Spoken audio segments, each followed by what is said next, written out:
O ano era 1285. Um conjunto de pessoas influentes da alta sociedade se reuniam num pequeno edifício da rica família Van der Bourse para fazer operações financeiras entre si. Mercadores, armadores e cambistas encontravam-se para negociar moedas, letras de câmbio e metais preciosos. A casa da família Van der Bourse ficava na cidade de Bruges, na Bélgica, e como qualquer família influente da Idade Média, os Van der Bourse tinham um brasão de armas para representar a sua gloriosa linhagem. Um símbolo formado por 3 bolsas de pele. E como as casas em Bruges não tinham números, elas eram conhecidas pelos desenhos dos brasões das famílias que ocupavam essas casas. E por isso, a casa dos Van der Bourse era conhecida como a Casa das Bolsas. E, curiosamente, por causa desse símbolo e por causa do que acontecia lá dentro, posteriormente, os locais onde passaram a se realizar transações comerciais começaram a ser chamados de bolsa. Mas levou tempo até a primeira bolsa comum a gente conhece ser criada. Porque durante as grandes navegações do século XVI, Portugal e Espanha eram países ricos, referências na navegação e exploração de novas terras. E por isso,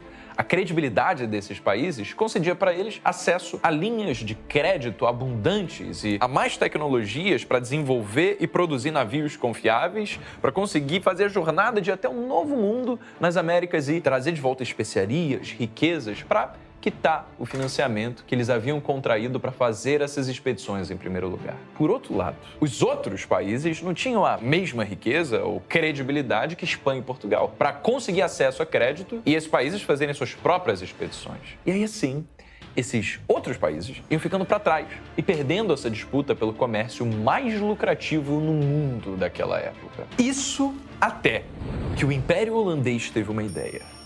Beleza, pode ser que a gente não tenha a autoridade ou os recursos financeiros que Portugal tem. É mais difícil pegar empréstimos para financiar as nossas operações. Mas isso não significa que a gente não tenha dinheiro para explorar um novo mundo. A nossa sociedade é muito rica, que tal então a gente diluir o risco dos investimentos na exploração das Américas através da captação de dinheiro dos nossos próprios cidadãos? E aí, depois repartir os lucros que essa expedição gerar com eles, com a nossa própria população. Então, o Império Holandês convidou a população a entrar na jogada. Holandeses comuns se tornariam investidores, usando um pouco do seu dinheiro para comprar uma pequena participação nos lucros futuros das expedições holandesas que iriam acontecer, financiados justamente por aquele dinheiro. E aí, caso as expedições dessem certo, as riquezas e os lucros seriam repartidos entre esses investidores, para que a Holanda conseguisse então competir com os titãs da navegação, Portugal e Espanha.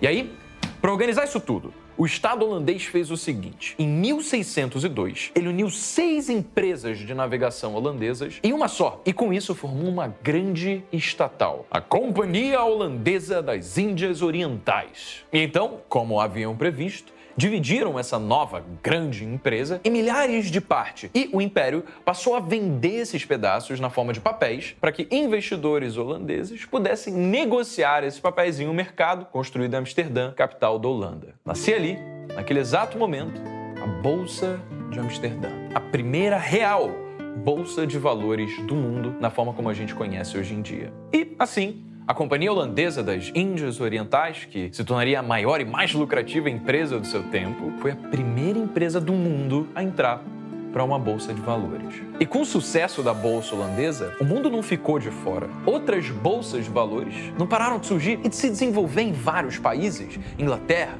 França, Espanha, Estados Unidos. O mercado de capitais moderno nascia e ninguém queria ficar de fora. Mas por quê? A bolsa de valores começou a se espalhar em primeiro lugar. Qual que é o problema que as bolsas resolvem para que tantos países quererem ter as suas próprias bolsas? Qual é o benefício que bolsas de valores trazem para a sociedade? É para responder todas essas perguntas que nesse vídeo você vai entender exatamente como funciona a Bolsa de Valores. A Bolsa de Valores é um intermediário. É um marketplace que junta empresas com investidores e também junta investidores com outros investidores. Como assim? Vamos voltar no tempo, tá?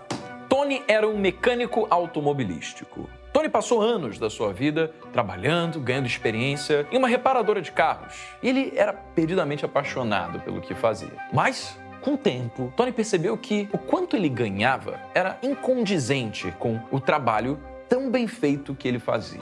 E aí Tony decidiu que ele iria então largar o seu emprego, resgatar suas reservas e começar o seu negócio próprio automobilístico. E em alguns meses, Toninho Autopeças era o negócio local mais bem sucedido do bairro. Depois da cidade, Toninho Autopeças não parou de crescer e a fama dos reparos impecáveis começou a atrair clientes encantados de todo o Brasil. Tony, então, decide dar o próximo passo na sua jornada de sucesso. Na jornada de sucesso do seu negócio, abrir capital para ter as suas ações a serem negociadas na B3, a Bolsa de Valores brasileira. Presta atenção.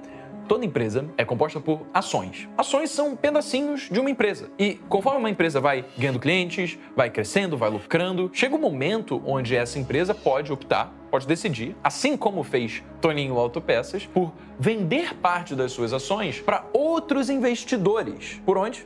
Por meio da Bolsa de Valores. E para isso acontecer, existe um processo, IPO, ou Initial Public Offering. Esse é o fenômeno pelo qual uma empresa e seus sócios fundadores vendem parte das suas ações no mercado para outros investidores poderem investir no negócio. E aí, com isso, novos investidores que gostam do negócio, eles ganham a possibilidade de participar do crescimento futuro da empresa ao longo do tempo, simplesmente por ter comprado as ações da empresa que agora está vendendo as ações na bolsa. Mas como assim? Como que esses investidores, na prática, participam e se beneficiam desse crescimento? Se liga, ó. Conforme a empresa for crescendo ao longo do tempo, ela vai aumentando seus lucros, né? E justamente a melhoria dos seus resultados faz com que o preço das suas ações na bolsa acabe se valorizando ao longo do tempo por um outro fenômeno chamado de lei da oferta e da procura. Basicamente, a lei da oferta e da procura na Bolsa de Valores funciona assim, ó. Quanto melhor uma empresa está indo, mais investidores querem se beneficiar do crescimento dessa empresa. E aí, mais investidores vão comprar as suas ações. Por isso, quanto melhor uma empresa vai, maior a procura pelas suas ações na Bolsa. E porque as ações em circulação de uma empresa são limitadas, ou seja, é um bem escasso, uma procura crescente faz com que o preço das ações subam. Assim, os acionistas que tinham comprado ações antes a preços menores de uma empresa negociada na bolsa, veem ao longo do tempo seu patrimônio aumentar. Fez sentido? Legal. Tem mais. Durante o processo de IPO, as ações vendidas para o mercado podem ser tanto de posse dos acionistas que antes tinham essas ações, ou seja, da galera que fundou a empresa lá atrás, dos sócios fundadores, ou então de outros sócios majoritários, como fundos de investimento que foram investindo no negócio enquanto ele era pequeno. Ou as ações vendidas no IPO podem vir da posse da própria empresa, que mantém ações de si mesma em tesouraria. Peraí, eu entendi que investidores podem ser sócios de uma empresa, mas, uma empresa pode ser sócia dela mesma? Pode, eu vou te explicar. Imagina que a totalidade de ações da Toninho Autopeças são 1 milhão de ações, tá? 1 milhão de ações representa a totalidade aí de Toninho Autopeças. Toninho, antes do IPO, ele construiu o negócio sozinho e por isso ele sempre foi seu sócio majoritário. No caso, ele detém 100% dessas 1 milhão de ações. Ou seja, Toninho tem todas as ações da sua empresa, certo? Mas, no momento onde Toninho decide fazer o IPO, ele decide emitir mais 250 mil ações para vender para o mercado. Ou seja, antes, a totalidade de ações da empresa, Toninho Autopeças, era representada por 1 milhão de ações. Então, ele tinha 100% da empresa. Mas agora, depois que ele emitiu mais 250 mil, a totalidade de ações que representa 100% da empresa é 1 milhão 250 mil. Só que Toninho ainda tem só 1 milhão de ações, porque 250 mil são novas ações para serem vendidas no mercado. Então, até elas serem vendidas no mercado, elas ficam guardadas na tesouraria da empresa, justamente como se Toninho Autopeças fosse sócia dela mesma. Então, como agora Toninho só tem 1 milhão de ações e 100% da empresa é representada por 1 milhão 250 mil, qual que é a participação do Toninho? 80%. Toninho passa a ter 80% do seu negócio. E com quem fica aqueles outros 20%? Fica com a própria empresa, certo? 250 mil ações são da própria empresa. Mas por que 250 mil ações ficam com a própria empresa? Por que Toninho decide emitir ações para isso? Sabe por quê? Porque agora, essas 250 mil ações, esses 20%, podem ser vendidos na Bolsa de Valores. Sim, Toninho foi diluído. A participação dele diminuiu de 100% para 80%. Por outro lado, fazer a empresa emitir mais 250 mil ações para vender faz com que o dinheiro dessa venda entre para a conta do banco da empresa. E aí isso faz o quê? Com que a Toninho Autopeças esteja mais capitalizada com a venda dessas 250 mil ações e os 80% do Toninho passam a valer até mais do que quando ele tinha 100% da empresa. Entendeu? E para que esse dinheiro no caixa da empresa é usado? Esse é justamente o dinheiro que a empresa pode usar para começar novos projetos, para contratar mais pessoas e acelerar o crescimento da empresa. Quando a venda de uma ação é negociada diretamente da própria empresa com os investidores, ou seja, quando a venda é feita pela empresa e a empresa que ganha o dinheiro, a gente fala que essa negociação é feita pelo mercado primário. Pô, Breno, eu entendi, mas se o dinheiro entra no caixa da empresa, significa que o Toninho não embolsa nada? Pô, depois de todo o trabalho duro, mané, de tanto arriscar seu emprego estável, horas sem sono, só Toninho sabe quanto que ele trabalhou, aí finalmente o cara vai fazer IPO e não embolsa nada? Calma, Tony ficou com 80% ainda, né? Isso quer dizer que agora o Tony tem total poder de vender quantas ações ele quiser a qualquer momento na Bolsa de Valores, porque essas ações que ele tem ficam na conta dele da corretora. E aí ele vai vender essas ações que ele tem para um outro investidor. E aí isso se chama venda pelo mercado secundário. Então, após uma empresa arrecadar o dinheiro do seu IPO, todas as negociações feitas depois disso são realizadas pelo mercado secundário. Se as ações de uma empresa sobem ou descem depois da empresa já ter captado o dinheiro do IPO, isso não muda em nada na vida da empresa. Não interfere no caixa, não interfere nas suas operações, interfere somente, única e exclusivamente na vida dos acionistas, ou seja, aqueles investidores que compram ou vendem ações dessa empresa. Então, sim, Toninho vai receber seu dinheiro suado. Ele vai ganhar um baita de um patrimônio, porque agora ele tem ações que ele pode vender diretamente na Bolsa de Valores. A qualquer momento, ele pode entrar no home broker da sua corretora, digitar o código TOTO3, o ticker da Toninho Autopeças, agora uma notória multinacional, e vender parte das suas ações para embolsar uma grana a qualquer momento. Beleza, Brenão, entendi, mas não entendi o seguinte, como é que ter uma Bolsa de Valores agrega de verdade? Quais são, de fato, os benefícios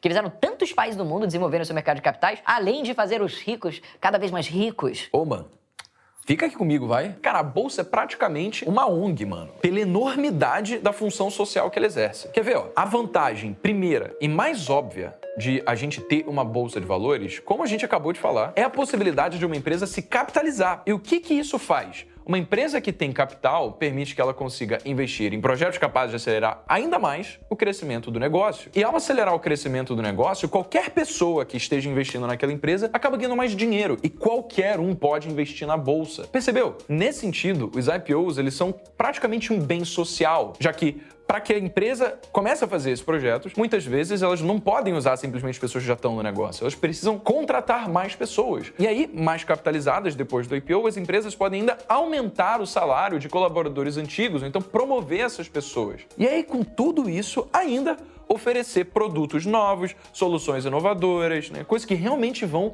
agregar o mercado. Pensa que o fato de você estar assistindo esse vídeo por um celular ou por um computador, no site que você está assistindo, que se chama de YouTube, tudo isso foram criados por pessoas que abriram empresas e permitiram que tantas outras pessoas pudessem ganhar dinheiro, tanto pelos produtos e serviços que essas empresas oferecem, e também ganhar dinheiro na própria bolsa, já que, por exemplo, o Google, que é detentor do YouTube, é negociado em bolsa, que você pode investir aqui no Brasil ou lá fora. Pegou? Legal. Outra função social que a bolsa cumpre é na possibilidade de aumento da geração de renda para investidores. Como assim? Ao comprar ações de uma empresa ou, por exemplo, cotas de um fundo imobiliário, que também são empreendimentos negociados na nossa bolsa, nós nos tornamos sócios desses empreendimentos. E ao nos tornarmos sócios desses empreendimentos, a gente ganha os direitos que os sócios majoritários têm. E sabe qual que é um desses direitos? Ó, um desses direitos é o recebimento dos lucros da empresa ou do fundo imobiliário em questão. Por exemplo, vamos supor que a Toninho Autopeças deu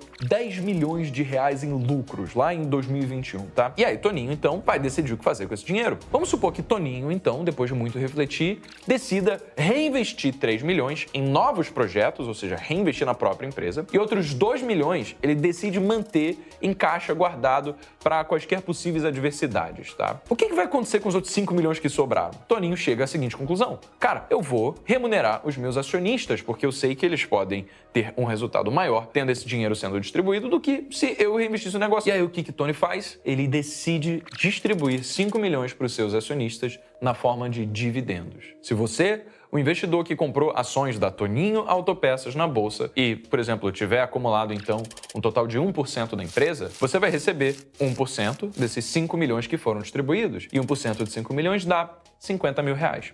Pegou? Toda vez que uma empresa da qual você é sócio distribui os seus lucros na forma de dividendos, você vai receber uma parte desses lucros proporcional à participação que você tem do negócio. E como a distribuição dos lucros tende a ser feita de forma periódica, ou seja, anualmente para algumas empresas, semestralmente para outras, ou até trimestralmente, dependendo da empresa, você acaba passando a ganhar uma fonte de renda previsível. E essa fonte de renda pode te ajudar a custear a sua qualidade de vida e permitir você alcançar a sua liberdade financeira, porque é renda caindo no teu bolso líquida de forma frequente. Legal? A terceira vantagem que a existência de uma bolsa traz é a possibilidade de investidores, de pessoas que querem poder aumentar a sua qualidade de vida e poder dar uma condição melhor para sua família, terem retornos superiores àqueles obtidos na renda fixa, como são, por exemplo, os títulos do Tesouro Direto. Em momentos de juros baixos, quando a Selic cai, porque o Banco Central decide diminuir ela, normalmente investidores tendem a migrar o seu capital da renda fixa, de títulos públicos do governo, para a Bolsa de Valores, para a renda variável. Por quê? Porque os preços das ações não são limitados pela taxa Selic, a taxa básica de juros da nossa economia. Mas o contrário também acontece. Quando o Banco Central decide aumentar os juros, a Selic sobe, os investidores costumam migrar o seu capital da renda variável para a renda fixa.